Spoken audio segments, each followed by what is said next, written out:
Selamat pagi Bapak, izin dosen menyesuaikan izin memperkenalkan diri Taruna Muda Politeknik Ilmu Pemasyarakatan Angkatan 58. Nama Jurnalis Usama Sulitonga STB 5330 Prodi Teknik Pemasyarakatan kelas A. Izin Bapak izin mengeluarkan video tugas Pancasila dengan dosen pengajar ini Bapak Markus Marcelin Soge. Izin Bapak izin menyampaikan video Bapak. Pada izin perundang-undangan sila pertama mengakui bahwa hukum yang baik haruslah berlandaskan pada nilai-nilai kebenaran, keadilan dan moralitas yang berasal dari Tuhan. Sila kedua, berupaya untuk menciptakan peraturan yang melindungi hak asasi manusia, mencegah diskriminasi dan mempromosikan martabat manusia dalam segala aspek kehidupan. Pada sila ketiga, memastikan bahwa undang-undang yang disusun memperhatikan keberagaman budaya, suku dan agama yang ada di Indonesia. Pada sila keempat, menggunakan mekanisme perwakilan dan pemusyawaratan untuk mengumpulkan masukan dari berbagai pihak terkait dalam menyusun undang-undang. Pada sila kelima, berupaya untuk mengurangi kesenjangan sosial, memberikan akses yang adil terhadap sumber daya dan layanan publik.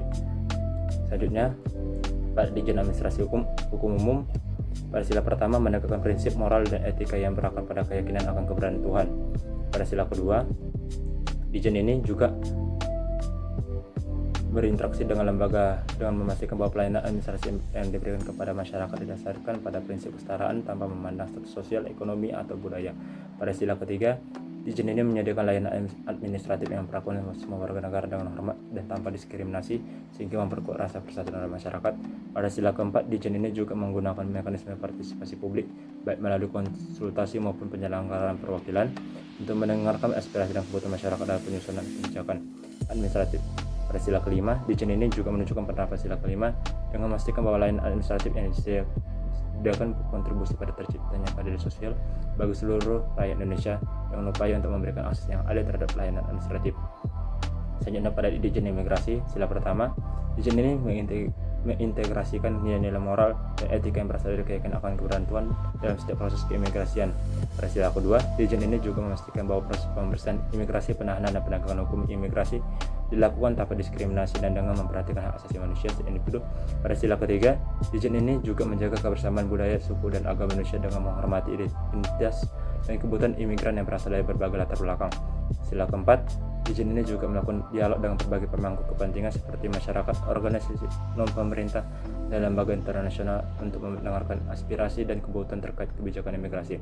Pada sila kelima, Dirjen ini juga memberikan ataupun berupaya untuk memberikan perlindungan kepada mereka yang membutuhkan seperti pengungsi dan pencari suaka serta memastikan bahwa proses imigrasi dilakukan secara transparan, berkeadilan, dan sesuai dengan hukum yang berlaku. Pada Dirjen Kekayaan Intelektual sila pertama, Dirjen ini menjalankan tugasnya dengan penuh integritas, moralitas, dan tanggung jawab, mengambil inspirasi dari nilai-nilai yang diwariskan oleh ajaran agama untuk mengambil keputusan yang adil dan bijaksana. Pada sila kedua, Dirjen ini juga memberikan atau memastikan bahwa dalam penegakan hukum kekayaan intelektual, hak-hak individu dihormati dan dilindungi dengan penuh penghargaan terhadap martabat manusia. Pada sila ketiga, Dirjen ini juga memastikan bahwa perlindungan terhadap kekayaan intelektual tidak membedakan antara individu atau kelompok berdasarkan latar belakang budaya atau agama mereka. Pada sila keempat, Dirjen ini juga memberikan ataupun aktif melibatkan berbagai pemangku kepentingan seperti pemegang hak kekayaan intelektual, industri kreatif, akademisi, dan masyarakat umum dalam menyusun kebijakan yang adil dan sesuai dengan kebutuhan bersama. Pada sila kelima, Dirjen ini juga berupaya untuk memberikan akses yang adil terhadap perlindungan kekayaan intelektual dengan mendorong partisipasi aktif dari semua lapisan masyarakat dalam pemanfaatan dan pengelolaan kekayaan intelektual serta memperhatikan kepentingan publik dalam penyusunan kebijakan. Pada Dirjen Hak Asasi Manusia atau Dirjen HAM, mereka menegakkan prinsip moral dan etika yang berasal dari keyakinan akan keberadaan Tuhan yang tercermin penegakan hak asasi manusia yang dijalankan dengan integritas, kejujuran, dan keadilan. Pada sila kedua, Dirjen ini memastikan bahwa setiap orang memiliki hak yang sama untuk dihormati, dilindungi, dan dibela tanpa memandang latar belakang apapun seperti ras, agama, atau jenis kelamin. Pada sila ketiga, Dirjen HAM juga memastikan bahwa hak asasi manusia setiap individu dihormati tanpa memandang suku, agama, atau budaya sehingga memperkuat rasa persatuan dalam masyarakat. Pada sila keempat, Dirjen ini juga melakukan dialog dengan berbagai pihak termasuk masyarakat sipil, organisasi non-pemerintah, dan lembaga swadaya masyarakat untuk mendengarkan aspirasi dalam kebutuhan terkait hak asasi manusia. Pada sila kelima, Dirjen ini juga memberi kontribusi pada terciptanya keadilan sosial dengan cara bekerja untuk menciptakan lingkungan sosial yang adil dan bermartabat bagi seluruh warga negara Indonesia. Pada Dirjen Pemasyarakatan, sila pertama, Dirjen ini memastikan bahwa kegiatan pemasyarakatan dilakukan dengan penuh integritas, moralitas, dan tanggung jawab yang bersumber dari keyakinan akan keberadaan Tuhan. Pada sila kedua, Dirjen ini juga memastikan bahwa hak asasi manusia setiap individu dihormati dan dilindungi tanpa diskriminasi dan dengan memperhatikan kebutuhan khusus masing-masing individu baik dalam hal pelayanan kesehatan, pendidikan maupun rehabilitasi.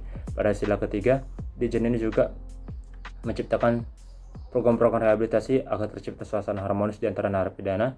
Pada sila keempat, Dirjen ini juga mengikut sertakan atau melibatkan keluarga narapidana, organisasi masyarakat dan lembaga swadaya masyarakat dalam proses perencanaan, pelaksanaan dan evaluasi kebijakan pemasyarakatan, yang mana ini penting untuk memastikan kebijakan dinamis sesuai dengan kebutuhan masyarakat.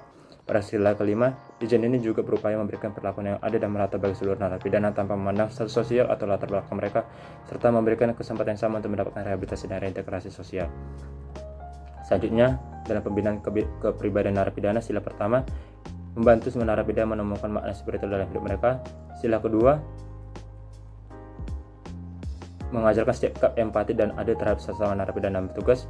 Sila ketiga, mempromosikan solidaritas kebersamaan di dalam lingkungan penjara. Sila keempat, mengajarkan pentingnya partisipasi dan tanggung jawab dalam proses keputusan. Dan sila kelima, mengedepankan nilai-nilai keadilan dan kesetaraan dalam interaksi mereka di dalam dan di luar penjara.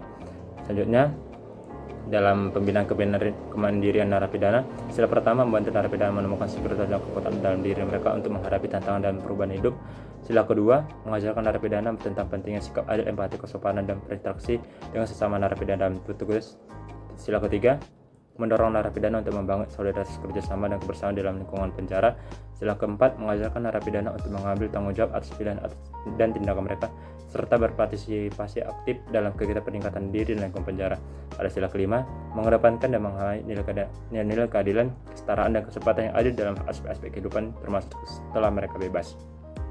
Selanjutnya, pada pembimbingan klien atau pemasyarakatan.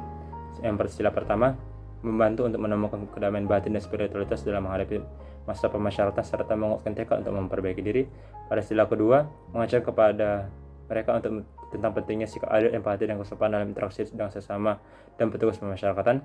Pada sila ketiga, mendorong untuk membangun solidaritas kerjasama dan kebersamaan di dalam lembaga pemasyarakatan sehingga terjadinya suasana yang kondusif untuk pembinaan diri. Pada sila keempat, mengajarkan untuk mengambil peran aktif dalam pengambilan keputusan yang berkaitan dengan kehidupan di dalam lembaga pemasyarakatan serta menghargai proses musyawarah dan perwakilan. Pada sila kelima, memahami dan mempraktikkan nilai keadilan sosial, kesetaraan dan kesempatan yang adil baik di dalam lembaga pemasyarakatan maupun di dalam kehidupan setelah pembebasan. Penerapan selanjutnya, energi pelayanan kepada tahanan. Sila pertama, memfasilitasi kegiatan keagamaan sesuai dengan keyakinan masing-masing. Pada sila kedua, memberikan perlakuan yang adil dan manusiawi kepada tahanan. Pada sila ketiga, membangun suasana harmonis di antar tahanan, memfasilitasi kegiatan yang memperkuat rasa persatuan dan kebersamaan serta menghindari konflik antar tahanan. Pada sila keempat, melibatkan tahanan dalam proses pengambilan keputusan yang berkaitan dengan kehidupan di dalam lembaga pemasyarakatan. Pada sila kelima, memastikan bahwa pelayanan yang diberikan kepada tahanan bersifat adil dan merata tanpa memandang latar belakang sosial atau ekonomi mereka, serta memberikan kesempatan yang setara untuk memperbaiki diri dalam melalui program-program pembinaan dan rehabilitasi. Selanjutnya, dalam pemeliharaan benda sitaan. Sila pertama, memastikan bahwa proses pemeliharaan benda sitaan dilakukan dengan penuh integritas dan kejujuran. Pada sila kedua, memberikan perlakuan yang adil dan manusiawi kepada benda sitaan. Pada sila ketiga, memastikan bahwa pemeliharaan benda sitaan dilakukan tanpa memecah belah persatuan, melainkan memperkuat persatuan dan kebersamaan dalam mengelola benda sitaan tersebut. Pada sila keempat, melibatkan proses musyawarah atau perwakilan dalam pengambilan keputusan terkait pemeliharaan benda sitaan. Pada sila kelima, pemeliharaan benda sitaan dilakukan secara adil merata. Selanjutnya, pada barang rampasan, pemeliharaan barang benda rampasan. Sila pertama, dilakukan dalam penuh kejujuran tanpa melanggar nilai spiritual atau agama yang dianut. Pada sila kedua, benda rampasan serta kepada semua pihak yang terlibat dalam proses pemeliharaan tanpa diskriminasi atau penyalahgunaan kekuasaan. Pada sila ketiga, terlibat dalam pemeliharaan benda rampasan sehingga tercipta lingkungan kerja yang harmonis dan produktif. Pada sila keempat, melibatkan proses musyawarah atau perwakilan dalam pengambilan keputusan terkait pemeliharaan dan penggunaan benda rampasan. Pada sila kelima, pemeliharaan benda rampasan dilakukan secara adil dan merata serta memberikan manfaat yang sebesar-besarnya bagi masyarakat secara keseluruhan tanpa adanya penyalahgunaan atau korupsi. Siap Bapak, sekian dari saya yang dapat saya sampaikan. Bila ada salah kata ataupun kalimat yang saya ucapkan pada saat video, kiranya dapat dikoreksi dan izin arahan dan bimbingan selanjutnya Bapak. Siap, terima kasih Bapak.